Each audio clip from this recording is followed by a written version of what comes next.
मंच पर विराजमान गुजरात के राज्यपाल आचार्य देवव्रत जी, लोकप्रिय मुख्यमंत्री श्रीमान भूपेंद्र भाई पटेल, संसद में मेरे साथी श्रीमान CR पाटिल,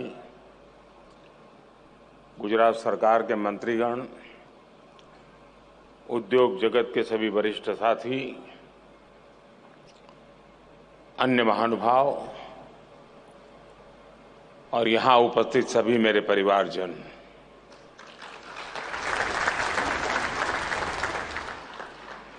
बीस साल पहले हमने एक छोटा सा बीज बोया था। आज वो इतना विशाल और बृहद वाइब्रेंट वटवृक्ष बन गया है।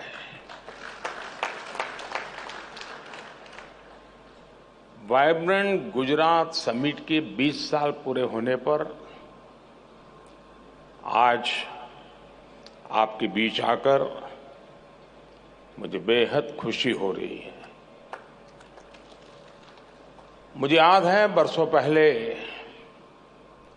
मैंने एक बार कहा था,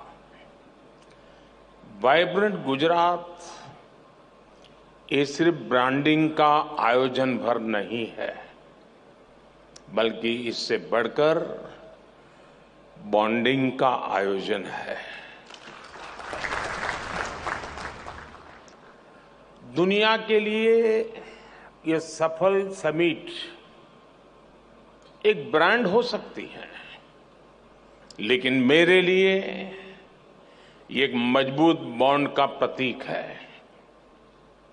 ये वो बॉन्ड है जो मेरे और गुजरात के 7 करोड़ नागरिकों से, उनके सामर्थ्य से जुड़ा हुआ है। ये वो बॉन्ड है जो मेरे लिए उनके असीम स्नेह पर आधारित है। साथियों, आज मुझे स्वामी विवेकानंद जी की भी एक बात याद आ रही है। स्वामी विवेकानंद जी ने कहा था कि हर काम को 3 चरणों से गुजरना पड़ता है। पहले लोग उसका उपहास उड़ाते हैं, फिर उसका विरोध करते हैं और फिर उसे स्वीकार कर लेते हैं। और खासकर तब जब वो आइडिया उस समय से आगे का हो।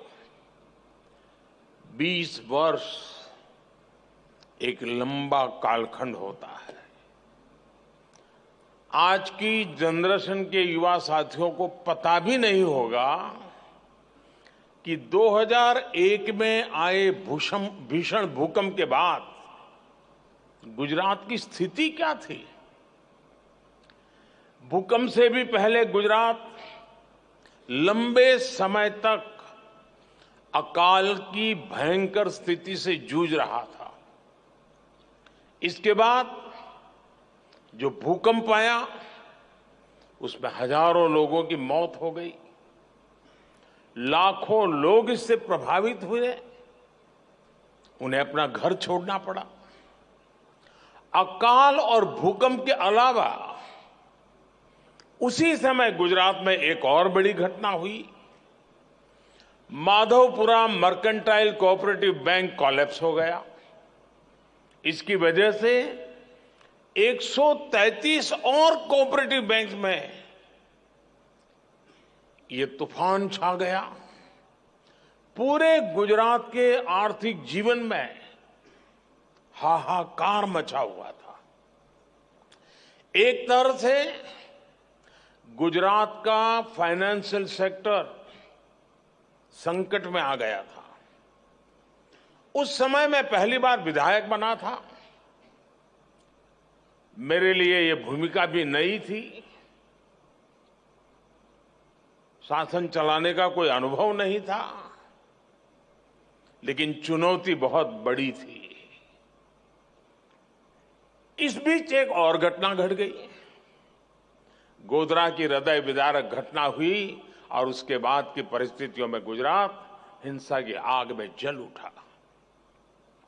ऐसे विकट हाल की शायद किसी ने कल्पना की होगी।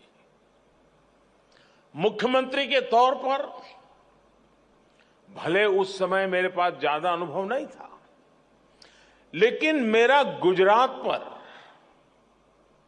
अपने गुजरात के लोगों पर अटूट भरोसा था।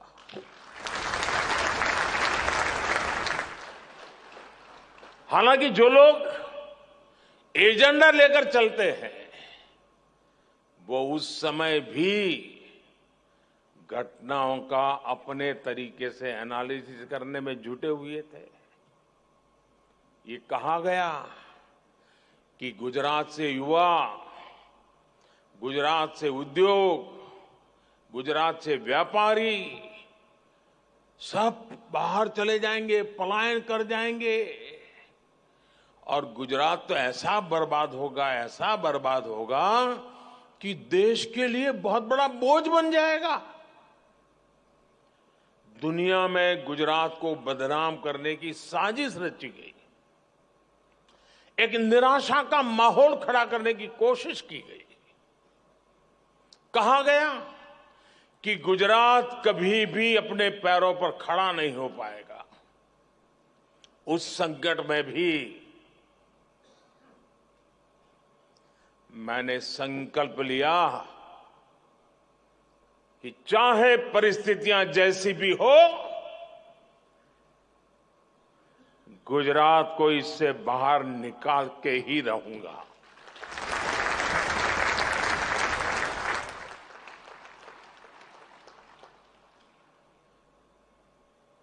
हम गुजरात के पुनर्निर्माण ही नहीं बल्कि उसकी आगे की भी सोच रहे थे और इसका एक प्रमुख माध्यम हमने बनाया वाइब्रेंट गुजरात समिट को।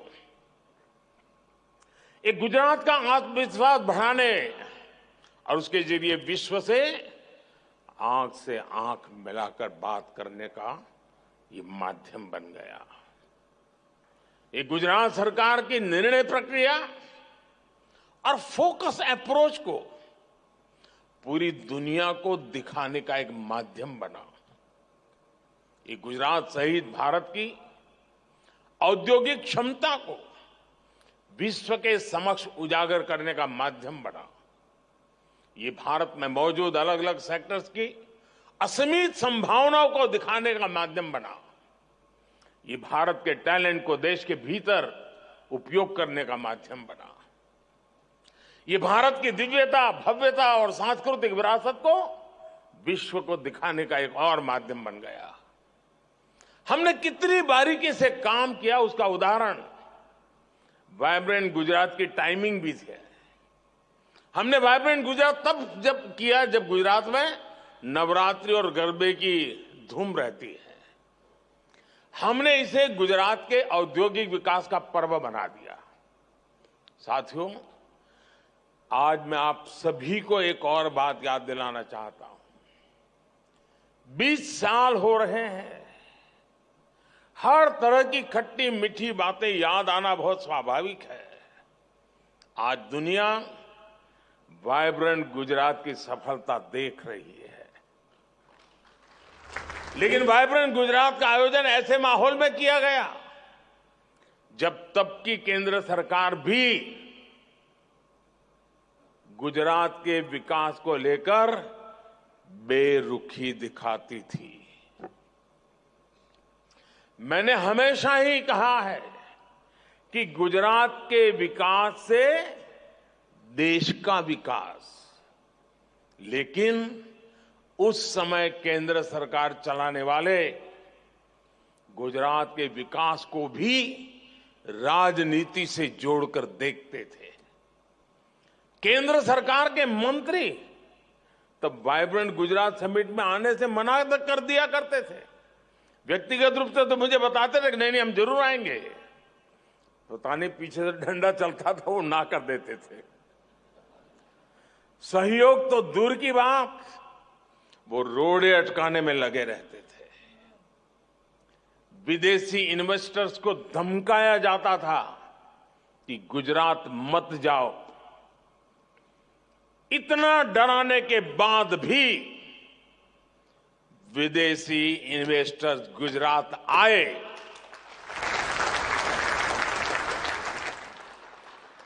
जबकि यहां गुजरात में उन्हें कोई स्पेशल इंसेंटिव नहीं दिया जाता था।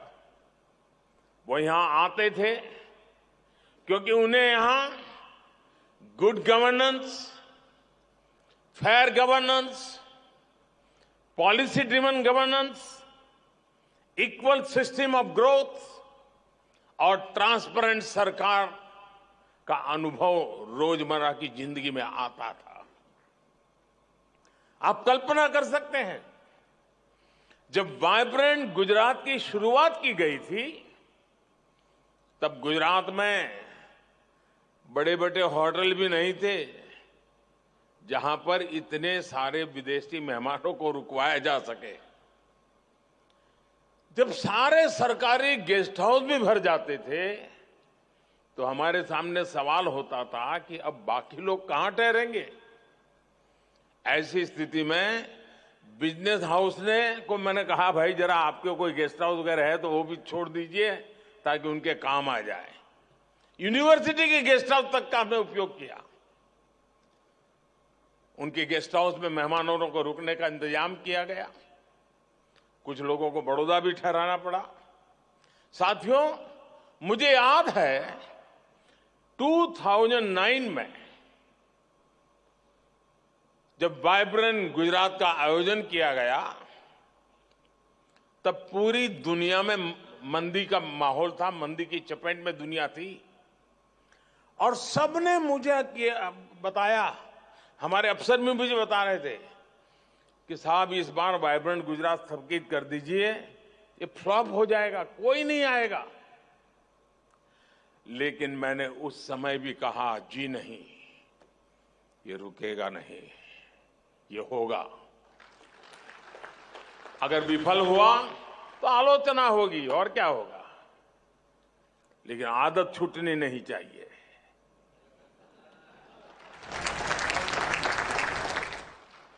और तब भी वाइब्रेंट गुजरात समिट ने, पूरा विश्व मंदी के दौर में था, लेकिन 2009 के वाइब्रेंट समिट में सफलता का एक और नया अध्याय जुड़ गया। साथियों, वाइब्रेंट गुजरात की सफलता इसकी विकास यात्रा से भी समझी जा सकती है। 2003 में इस समिट से कुछ 100 पार्टिसिपेंट्स और डेलीगेट जुड़े थे। बहुत छोटा सा कार्यक्रम था। आज 40,000 से ज्यादा पार्टिसिपेंट्स और डेलीगेट्स इस समिट में हिस्सा लेने के लिए आना शुरू हुए हैं। 2003 में इस समिट में सिर्फ गिनती भर देशों का पार्टिसिपेशन था।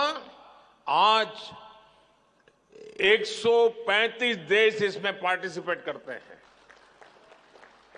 2003 में इस समिट की शुरुआत में 30 के आसपास एग्जीबिटर्स आए थे। अब 2000 से अधिक एग्जीबिटर्स इस समिट में आते हैं। साथियों, वाइब्रेंट गुजरात की सफलता के पीछे कई स्पेसिफिक रीजंस हैं। इसकी सफलता में आइडिया, इमेजिनेशन और इंप्लीमेंटेशन जैसे कोर एलिमेंट्स शामिल है। अगर मैं आइडिया की बात करूं तो वाइब्रेंट गुजरात एक ऐसा यूनिक कंसेप्ट था जिसके बारे में भारत में कम ही लोगों ने सुना था। लेकिन समय के साथ मिली सफलता से लोगों को इसका महत्व समझ आया। कुछ समय बाद दूसरे राज्यों ने भी अपनी तरह के बिजनेस एंड इन्वेस्टर समिट का आयोजन शुरू कर दिया। एक और अहम फैक्टर है इमेजिनेशन। हमने अलग तरह से सोचने का साहस दिखाया। हम उन दिनों प्रदेश के स्तर पर ही कुछ बहुत बड़ा सोच रहे थे, कुछ ऐसा जो देश के स्तर पर भी न हो पाया हो। हमने एक देश को अपना पार्टनर कंट्री बनाने का साहस दिखाया और डेवलप कंट्री को एक छोटा राज्य दुनिया के एक डेवलप कंट्री को पार्टनर कंट्री बना दे, ये सोच भी आज थोड़ा लगता है, उस समय जरा कल्पना कीजिए क्या हुआ होगा, लेकिन कर लिया। देश के किसी अकेले राज्य के लिए एक बहुत बड़ी बात थी।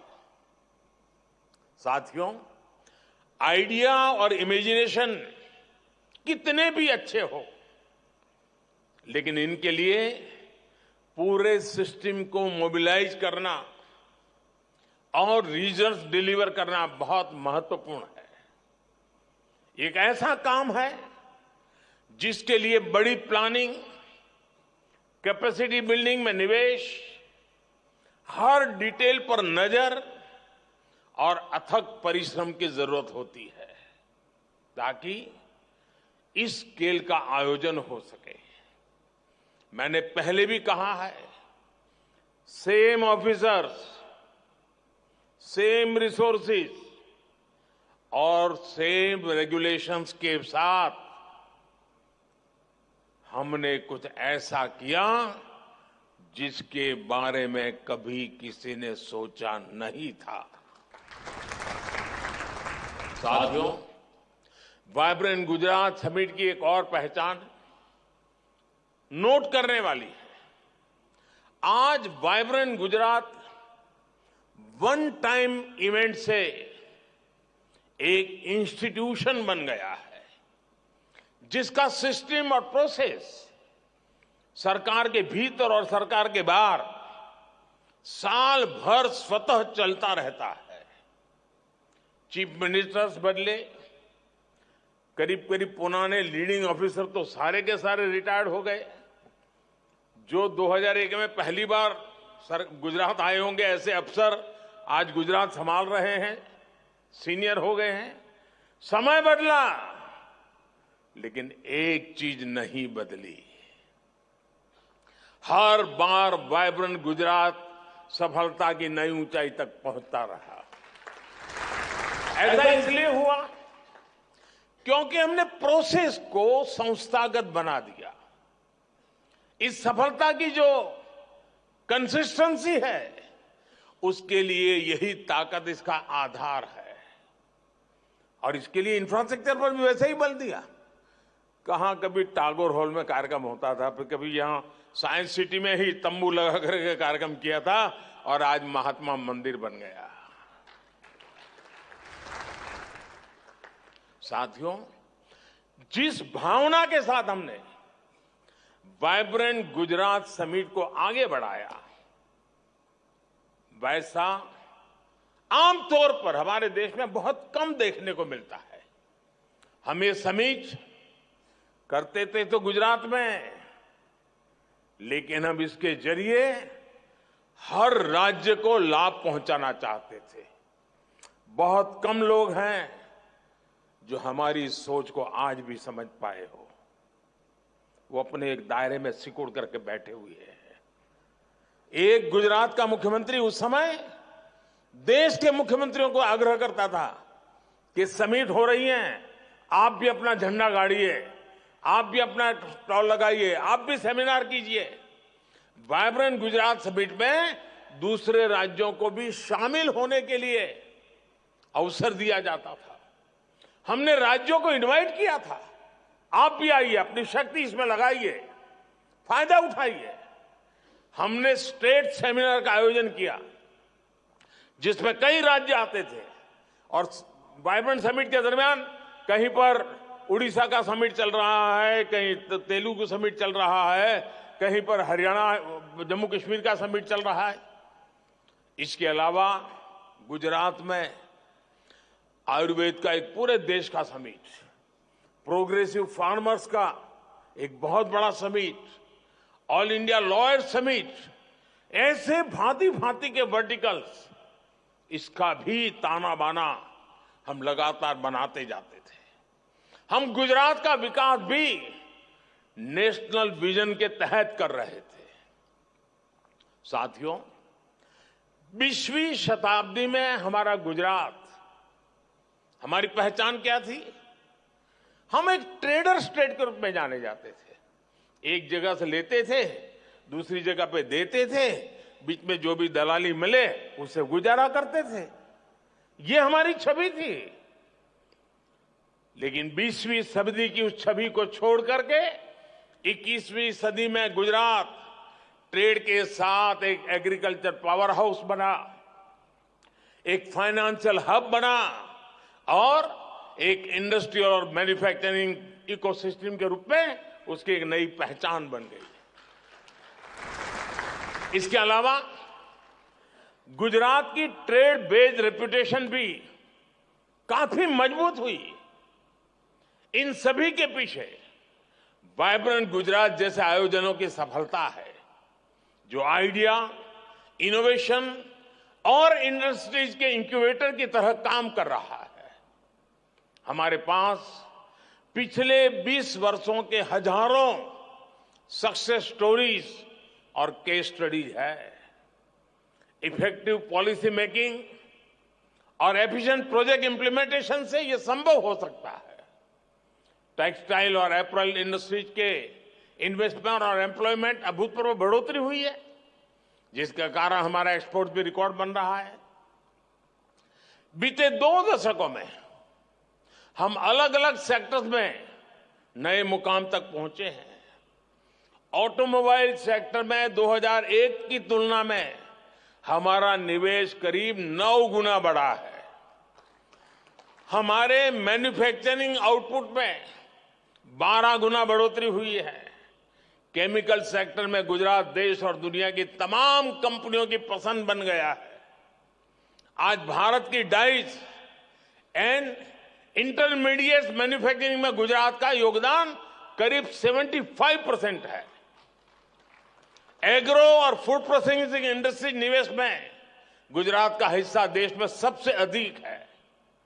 आज गुजरात में 30,000 से अधिक फूड प्रोसेसिंग यूनिट्स काम कर रहे हैं।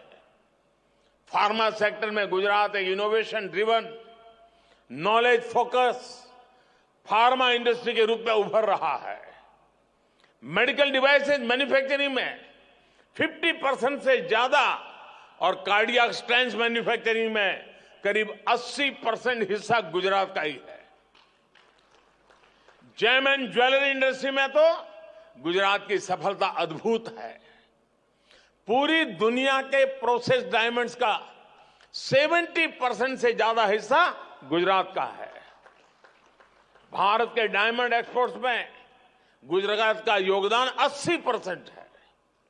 सिरामिक सेक्टर की बात करें तो गुजरात का मोरबी क्षेत्र अकेले ही देश के सिरामिक मार्केट में 90% शेयर रखता है।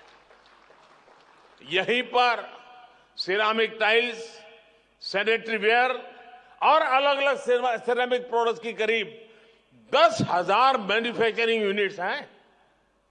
गुजरात भारत में टॉप एक्सपोर्टर भी है। पिछले साल राज्य ने करीब $2 बिलियन का एक्सपोर्ट किया था। आने वाले समय में डिफेंस मैन्युफैक्चरिंग बहुत बड़ा सेक्टर होगा। साथियों, हमने वाइब्रेंट गुजरात की शुरुआत की तो हमारा इंटेंशन था कि राज्य देश की तरक्की का ग्रोथ इंजन बने। समझ आया मैं क्या कर रहा हूं?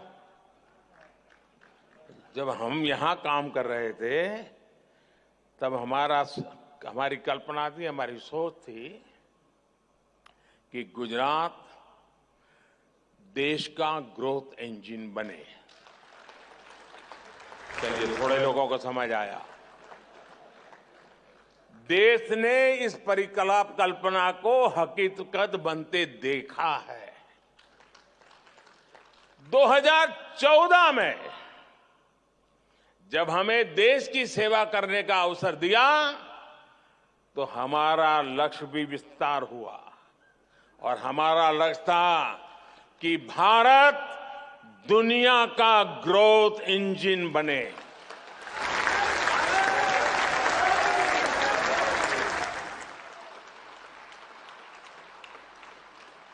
आज अंतर्राष्ट्रीय एजेंसियां, एक्सपर्ट्स इसी सूर में बात कर रहे हैं। आज भारत दुनिया की सबसे तेजी से बढ़ रही अर्थव्यवस्था है। अब हम एक ऐसे मोड़ पर खड़े हैं जहां Bharat global economic power house बनने जा रहा है। अब भारत को दुनिया की, और ये मेरी आपको भी गारंटी है, आप अपनी आंखों के सामने देखेंगे कुछ ही वर्षों में भारत दुनिया की टॉप 3 इकोनॉमी में होगा।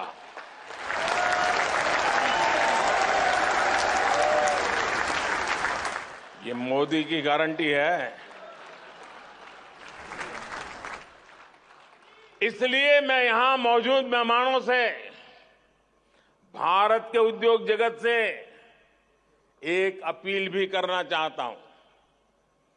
आप सभी ऐसे सेक्टर्स के बारे में सोचें जहां पर भारत अपनी नई संभावना बना सकता हो या अपनी स्थिति को और बेहतर कर सकता हो। हमें यह भी सोचना होगा कि वाइब्रेंट गुजरात कैसे इस मिशन को मोमेंटम दे सकता है। जैसे भारत आज दुनिया में सस्टेनेबिलिटी के लिए उस विषय में आज विश्व का नेतृत्व कर रहा है, लीड कर रहा है।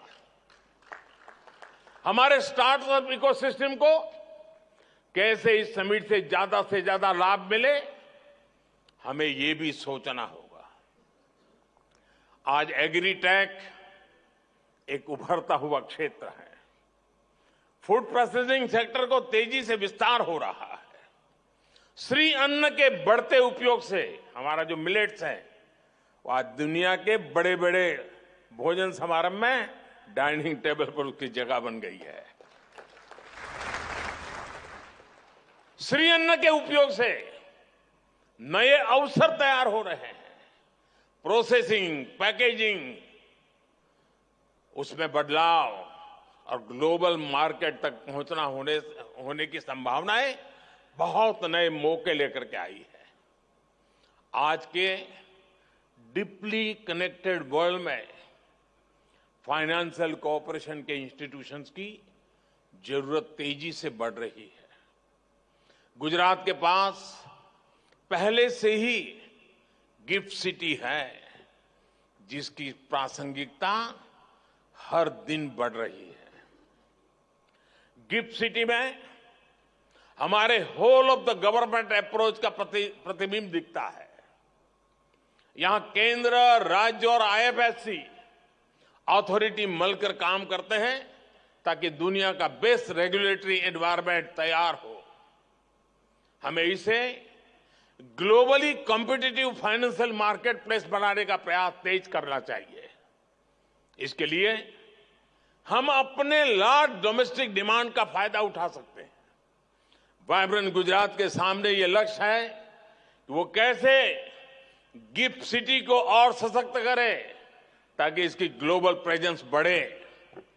साथियों, वाइब्रेंट गुजरात की सफलता की चर्चा के बीच मैं ये भी कहूंगा कि रुकने का समय नहीं है। पिछले 20 वर्षों से अगले 20 वर्ष ज्यादा महत्वपूर्ण है। जब वाइब्रेंट गुजरात के 40 साल पूरे होंगे, वो भारत अपने स्वतंत्रता के शताब्दी वर्ष के निकट पहुंचा होगा। यही समय है जब भारत को एक ऐसा रोड मैप बनाना होगा जो उसे 2047 तक एक विकसित और आत्मनिर्भर राष्ट्र के रूप में हम उसको दुनिया के सामने प्रस्थापित करें। मुझे विश्वास है आप सभी भी इसी दिशा में जरूर कदम उठाएंगे, जरूर आगे आएंगे। अभी वाइब्रेंट समिट तो जनवरी में होने वाली है। राज्य सरकार और यहां के उद्योग जगत के साथी पूरी ताकत से लगे ही भी होंगे। लेकिन मेरे लिए खुशी की बात है कि आज जब आपने मुझे बुलाया तो मैं भी 20 साल छोटा हो गया और पुरानी उस यादों में खो गया। उस भयंकर दिवसों से गुजरात को कैसे निकाला है और आज कहां पहुंचा है।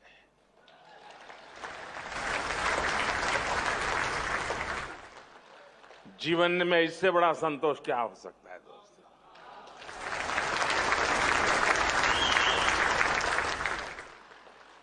मैं फिर एक बार इस 20 साल को याद करने के लिए गुजरात सरकार को बहुत बहुत बधाई देता हूं। मुझे आपके बीच आकर के पुराने दिनों को स्मरण करने का अवसर दिया, मैं बहुत बहुत आभारी हूं। बहुत बहुत धन्यवाद।